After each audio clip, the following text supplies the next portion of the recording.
Thank you, thank you. It is great to be here with you in Holland, Michigan, and I've got some good news. In 7 short days, we're going to make Donald J. Trump the next president of the United States. That's pretty fun.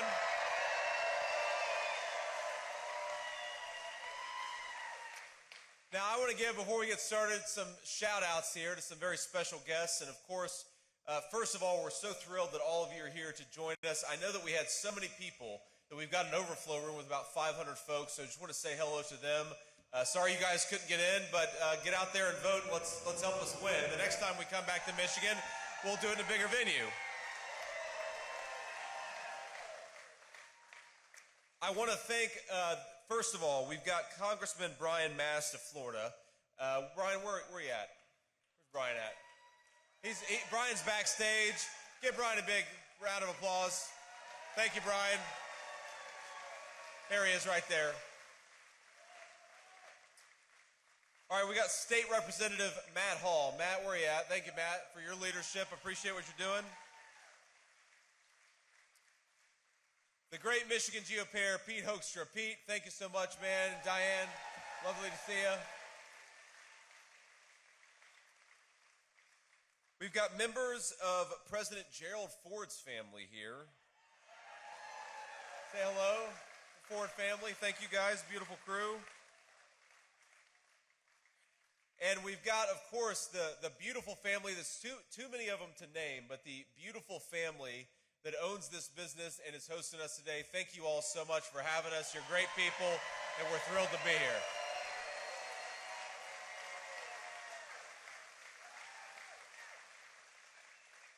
So, I was thinking that I actually feel bad for Governor Tim Walz in Minnesota, and I'm probably the only person in this room who feels bad for Tim Walz because he's actually got, in a lot of ways, the hardest job in American politics. He's got to go around the country and try to pretend that Kamala Harris is fit to serve as president of these United States. And you think about it, what Governor Tim Walz has to do, and we should, I know we've got a lot of church-going folks in this room, and we love you. We're thrilled to have you. We ought to spare a prayer for Governor Tim Walz, because think about it. This guy's got to go around and pretend that Kamala Harris isn't the cause of the inflation and the affordability crisis affecting American families.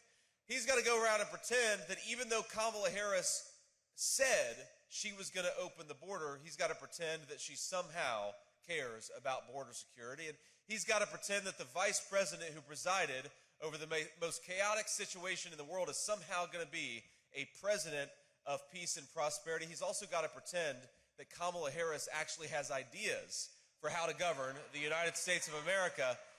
I've actually got, in a lot of ways, I've got the easiest job in American politics because all that I have to do is remind people that Donald J. Trump was the president of peace and the president of prosperity.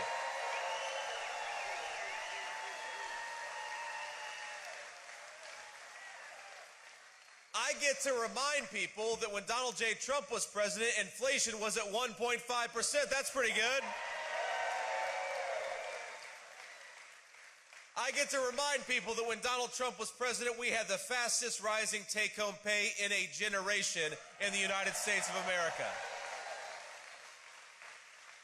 And I get to remind the American people that when Donald J. Trump was president, the border was secure and our country was safe.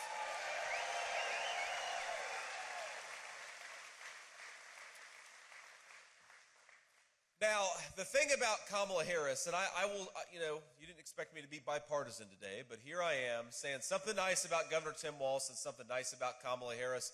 The thing that she does have going for her is that every time she does an interview, I think that we gain about 100,000 votes for the Trump ticket. And the reason is because Kamala, when she doesn't have a teleprompter in front of her, she actually sometimes, by mistake, will tell the truth. Because the entire narrative of Kamala Harris's campaign is that she has nothing to do with the policies of Joe Biden, even though she's the sitting vice president of the United States. The narrative of the Kamala campaign is that she had nothing to do with the rising inflation, even though she cast the deciding vote on trillions of dollars of new spending.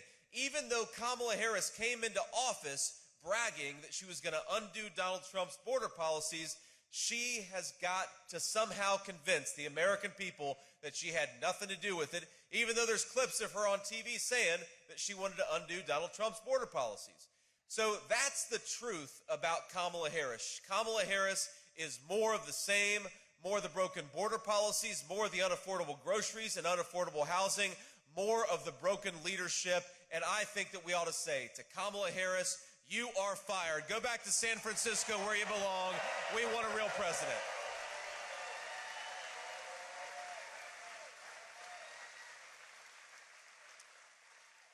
Now, of course, we're going to do that in 7 days, but it's funny, Kamala Harris sometimes gives us a little bit of help along the way, and that's what's so interesting is, you know, the media says that she only does softball interviews, right? So she'll do an occasional interview with a tough journalist, like one or two, over the course of the whole campaign, but she only mostly does softball interviews, and I know we got a lot of baseball fans in the room, and the problem with a softball interview is you've still got to be able to hit a softball. And I don't know that Kamala Harris could hit a T-ball based on what we've seen from some of these interviews. Because, again, she is trying to run away in her scripted speeches as far away from the record of the last 4 years as possible. She's trying to pretend that she's the change candidate, even though we know she's the candidate of more of the same broken policies. And yet a couple weeks ago, she gave an interview on The View.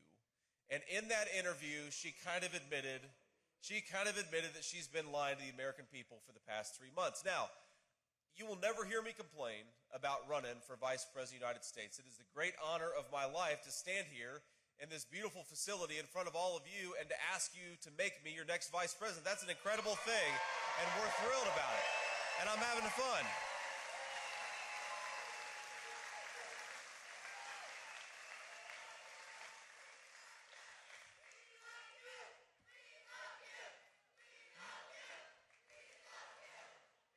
Thank you. I love you too. Ladies, beautiful. Thank you all.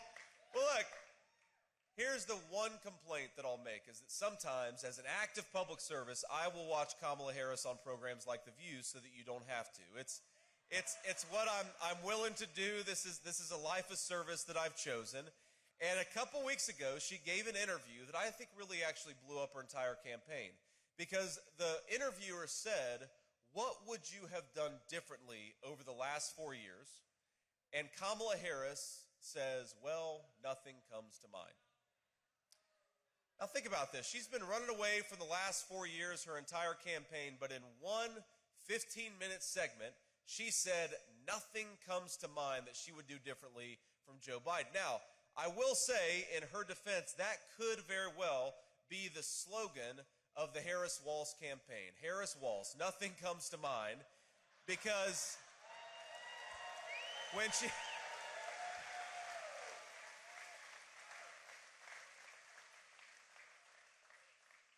But we know that when Kamala Harris says she's going to fix the border, and you actually ask her, well, how are you going to fix the border? She'll say, well, nothing comes to mind, right? We know that our fellow citizens are struggling to buy groceries, struggling to put food on the table, struggling to afford housing. What is Kamala Harris's answer to those problems? Nothing comes to mind.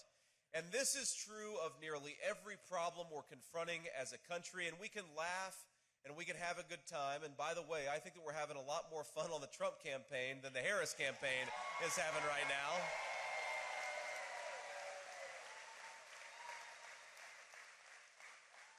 But we're also talking about some very deadly serious business, because unless we give the American people a leader who is fit to serve this great nation, I believe that the American dream is going to become more and more out of reach. And that's ultimately what this election is about. Let's just talk about a few issues here and how Kamala Harris has failed our citizens. Number one, we're, of course, in the great state of Michigan, one of the proudest automobile manufacturing places in the entire country, but even the entire world.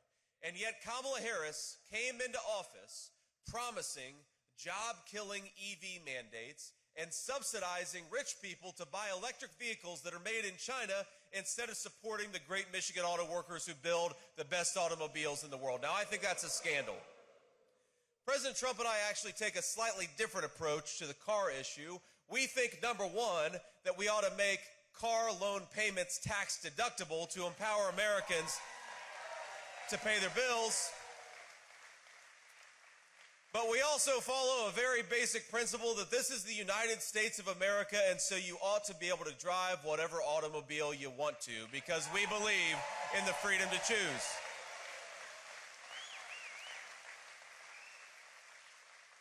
We've already seen multiple automobile plants just in the last couple of years headquartered in this great state that have shed hundreds or even thousands of jobs. I believe Stellantis laid off about 2,500 workers. I believe Ford has laid off about 1,500 workers. The Michigan automobile manufacturing industry is suffering because we've got a leadership who looks out for Chinese-made EVs but doesn't look out for Michigan auto workers. And I make you a promise. When Donald J. Trump is back in the White House, Michigan auto workers will have a friend and a fighter in the Oval Office. We're going to make Michigan car making great again.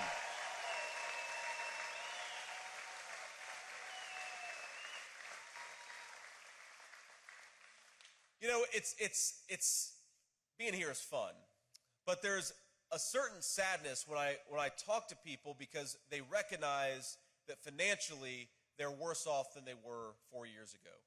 I think the excitement that we feel in this room is excitement in the knowledge, hope in the knowledge that we can do a lot better in the United States of America, but there are a lot of our fellow citizens out there who are struggling financially in a very big way. Now, I'm 40 years old. I actually turned 40 just a couple of months ago, right after I became the VP nominee, and I will tell you, I used to say all the time, especially right after my birthday, how angry I was that I had just turned 40, and then somebody who had just turned 60 or 70 would come up to me and tell me to shut the hell up, that I was lucky that I had just turned 40. So I took that line out of my speeches, but in 40 years, for the first time, we have our fellow citizens who are worse off financially than they were 4 years ago.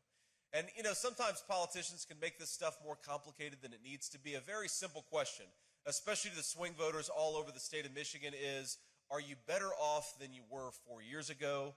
And for most of us, the answer is no.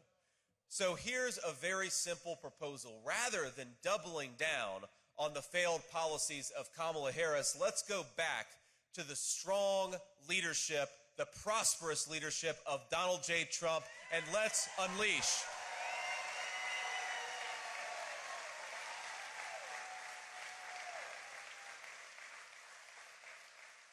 Let's unleash a golden age of prosperity, the likes of which this country hasn't seen. Let's make this country great again. Let's make life affordable again. And let's get back to some common sense leadership, the common sense leadership of Donald J. Trump.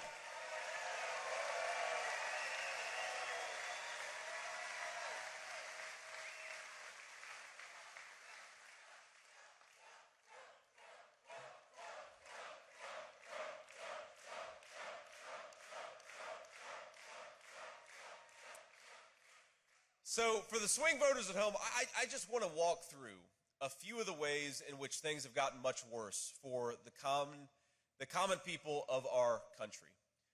25% increase in grocery prices in the state of Michigan. The cost of living overall is up more than 20% in the state of Michigan.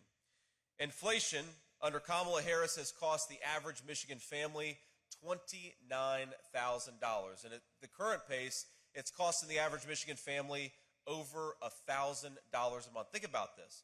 You're paying more than $1,000 a month just to afford the basic necessities, the things that you could have afforded for much less when Donald J. Trump was President of the United States.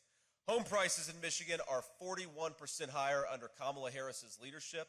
And importantly, and this one really worries me because this suggests our fellow citizens are hurting, credit card delinquencies are up over 9% in this country. That means a lot of our fellow citizens cannot afford to pay their bills. So, for a lot of the folks at home, the people who are watching the clips, it's very, very simple. We have got two choices in this country. We have got the pathway of higher grocery prices, higher housing prices, a wide open southern border, and then we've got the Donald J. Trump pathway of peace, prosperity, and an affordable American dream. In 7 days, let's choose the pathway of peace and prosperity.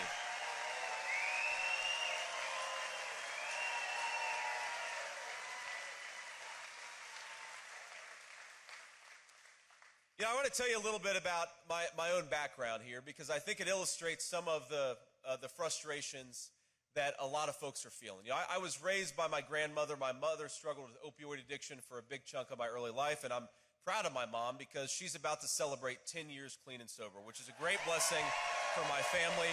Thank you.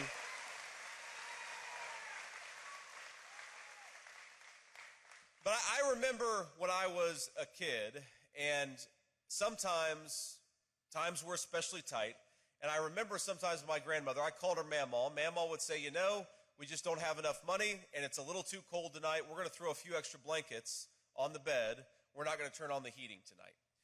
And I know there are a lot of Michigan families, and I know it gets even colder in Michigan than it does in my home state of Ohio, a lot of Michigan families who are going to be worried about whether they can turn the heat on in the middle of a cold winter night. And I think that's a disgrace. We've got the richest and most prosperous country in the world, and right now we've got a vice president who would rather buy oil and gas from tin-pot dictators all over the world. I say we make energy more affordable for American citizens. We drill, baby, drill, and give everybody the right to turn on their heat in the middle of the night.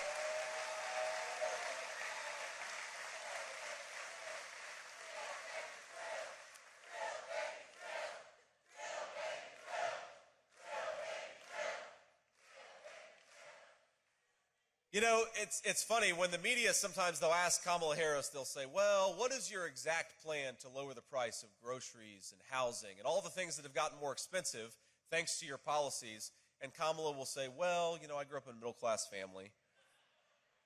Or they'll say, what is your plan to close down that southern border that you bragged about opening just 3.5 years ago? And she'll say, well, you know, I worked at McDonald's, and I made the hash browns, and I was very good at it. And by the way, I don't even know if I believe that anymore. I think that maybe President Trump has worked at McDonald's for longer than Kamala Harris has. But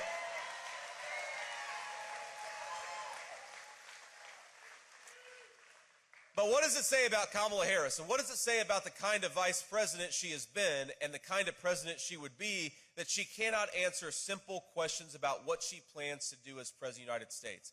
And one of the things that I think it says is that Kamala Harris is not so much a candidate as representative of a broken machine in American life. She doesn't so much want to be the president. She wants to just follow orders, I believe, from the same people who have broken our country over the past 20 years. Think about it.